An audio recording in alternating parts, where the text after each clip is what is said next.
Good morning बच्चों। कल मैंने आपको वर्ण के भेद में स्वर वर्ण के भेद पढ़ाए थे। स्वर वर्ण के कितने भेद होते हैं। आज मैं आपको बच्चों वर्ण के भेद में व्यंजन वर्ण किसे कहते हैं और इसके कितने भेद हैं इसके बारे में मैं आपको आज बताऊंगी। तो देखिए मैंने यहाँ लिखा है व्यंजन वर्ण किसे कहते हैं। तो बच्चों जिन वर्णों का उच्चारण स्वर की सहायता से होता है उसे हम व्यंजन वर्ण कहते हैं। जैसे क, ख, च, ट, प आदि। तो देखिए कैसे। तो यहाँ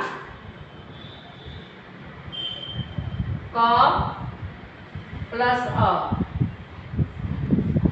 यानी क जोड़ अ मिलाने के बाद क्या बनेगा क। उसी प्रकार से ख जोड़ अ अगर हम लिखेंगे तो क्या बनेगा ख। अब देखिए च जोड़ अ तब आपको पूरा च होगा। उसी प्रकार से अ जोड़ अ ट जोड़ अ तो हो जाएगा आपको ट। अब देखिए यहाँ प जोड़ अ तो हो जाएगा क्या प। तो इन व्यंजनों में जो है अ की ध्वनि छिपी होती है, यानी ध्वनि मतलब आवाज छिपी होती है। फिर से आप देख लीजिए व्यंजन वर्ण की परिभाषा लिखें या व्यंजन वर्ण किसे कहते हैं। तो हम यही लिखेंगे जिन वर्णों का उच्चारण स्वर की सहायता से होता है उसे हम व्यंजन वर्ण कहते हैं। अब हम देखेंगे कि व्यंजन वर्ण के कितने भेद होते हैं बच्चों। तो व्यंजन वर्ण के आपको 3 भेद होते हैं। यहाँ देखिए इसके 3 भेद होते हैं। पहला है स्पर्श व्यंजन, दूसरा है अंतस्थ व्यंजन और तीसरा है उष्ण व्यंजन। तो सबसे पहले हम स्पर्श व्यंजन के बारे में जानेंगे कि स्पर्श व्यंजन किसे कहते हैं। तो जो व्यंजन कंठ, तालु, मुद्रा, दांत और ओष्ठ मतलब हो गया होठ, ओष्ठ के स्पर्श यानी कि छूने से बोले जाते हैं उन्हें हम स्पर्श व्यंजन कहते हैं। इनकी संख्या बच्चों 25 है। इन्हें हम वर्गीय व्यंजन भी कहते हैं क्योंकि इनका प्रत्येक का 5-5 एक वर्ग में 5 वर्ण होते हैं जिसका नामकरण के प्रथम वर्ण के अनुसार किया जाता है। जैसे पहला आपको क है तो उसे हम क वर्ग कहेंगे, दूसरा है च तो च वर्ग कहेंगे और तीसरा है ट तो ट वर्ग कहेंगे, चौथा है आपको त तो त वर्ग कहेंगे और पांचवा है प तो प वर्ग कहेंगे। तो सभी प्रत्येक वर्ग में 5 वर्ण है तो 5 आपको समूह है तो 25 जो है इसकी संख्या है। अब हम जानेंगे कि अंतस्थ व्यंजन किसे कहते हैं। तो य, र, ल, व जो है ये अंतस्थ व्यंजन है। इनकी संख्या कितनी है बच्चों। तो 4 है। फिर से देख लीजिए 1 2 3 4। ये स्वर और व्यंजन के बीच में स्थित होते हैं इसलिए इन्हें हम अंतस्थ व्यंजन भी कहते हैं। इनका जो उच्चारण है वो जीभ, तालु, दांत और ओष्ठ के सटने से होता है लेकिन इसका पूरा स्पर्श यानी से छूकर नहीं बोल पाते इसलिए इसे हम अंतस्थ व्यंजन भी कहते हैं। तो कौन कौन है बच्चों फिर से आप देख लीजिए य, र, ल जो व है ये 4 है, इसे हम अंतस्थ व्यंजन कहते हैं। अब हम जानेंगे उष्ण व्यंजन किसे कहते हैं। तो उष्ण व्यंजन जो है ये तालाब श है, मूर्धन्य श है, दंत स है और ह है। इसे हम उष्ण व्यंजन कहते हैं। इनका उच्चारण जो है रगड़ या घर्षण से उत्पन्न होता है यानी किया जाता है।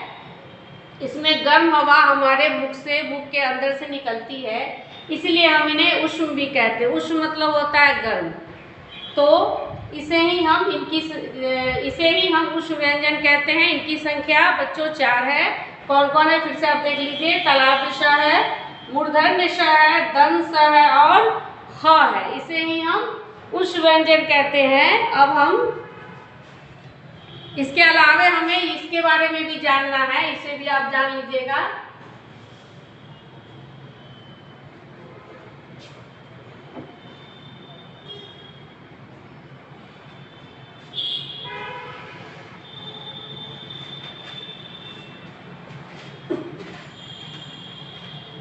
इसको भी तो आप जानिएगा ही कि व्यंजन वर्ण के 3 भेद हैं। इसके अलावा आपको इसको भी समझना है, संयुक्त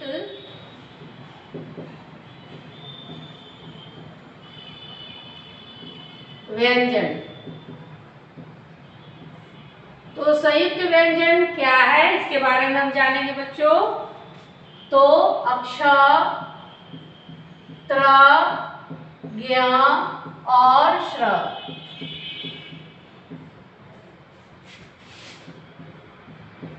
ये जो 4 हैं ये संयुक्त व्यंजन कहलाते हैं। को यहाँ अक्ष, त्र, ज्ञ और श्र को हिंदी वर्णमाला में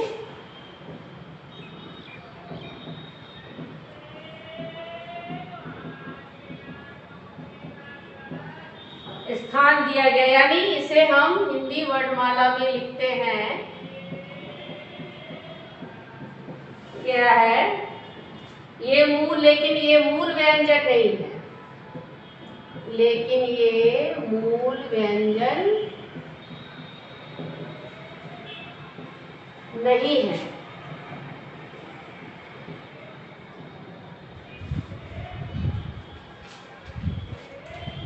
इनकी रचना जो होती है, इनकी रचना दो व्यंजनों के, इनकी रचना बच्चों 2 व्यंजनों के मेल से बनाई जाती है।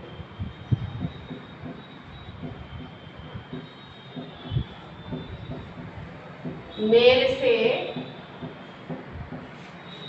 से होती है।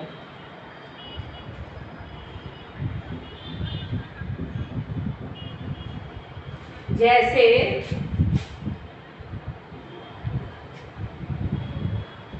पहला देखिए अक्षर है, तो इसमें आपको क है एक वर्ण और दूसरा है श। तो दो व्यंजन है, इसके मेल से बना अक्षर। उसी प्रकार से त और र, त और र के मेल से बना त्र, और ज और इया के मेल से बना ज्ञ, और श और तलाक श और र से क्या बना श्र। इसी को हम क्या कहते हैं बच्चों, इसी को हम संयुक्त व्यंजन कहते हैं।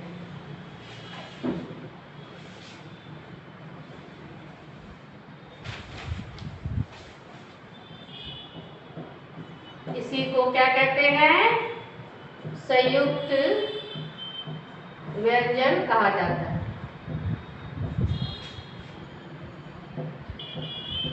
एक तो आप इसको जान गए और दूसरा आप जान लीजिए, ये भी व्यंजन वर्णमाला में लिखा जाता है।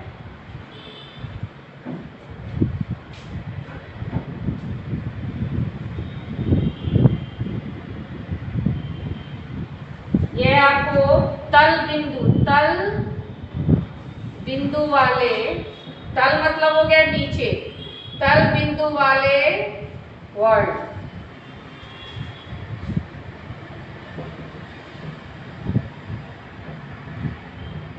ठीक है बच्चों, अब इसको देखिए हिंदी में,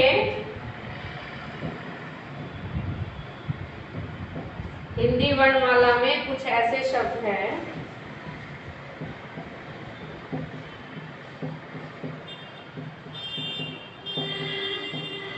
ऐसे शब्द हैं जिनमें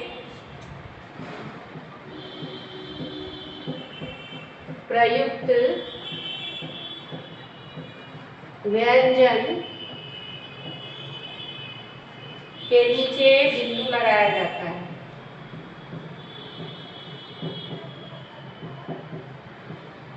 बिंदु दिया जाता है।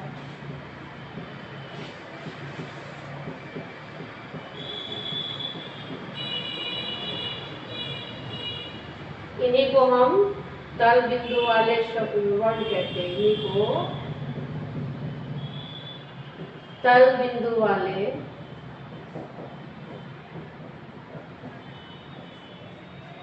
वर्ण कहा जाता है।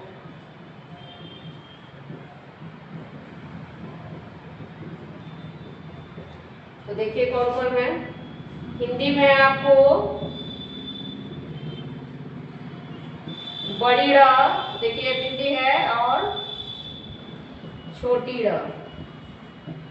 इसे बीच में, शब्द के बीच में या अंत में लिखा जाता है, शुरू में नहीं लिखा जाता है, ये याद रखिएगा।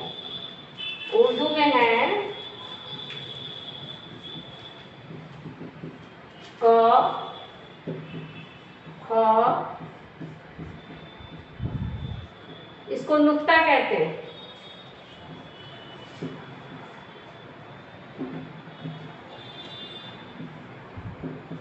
र पढ़ेंगे से ख पढ़ेंगे, ख पढ़ेंगे, र पढ़ेंगे, ज नहीं, ज पढ़ेंगे, और फ।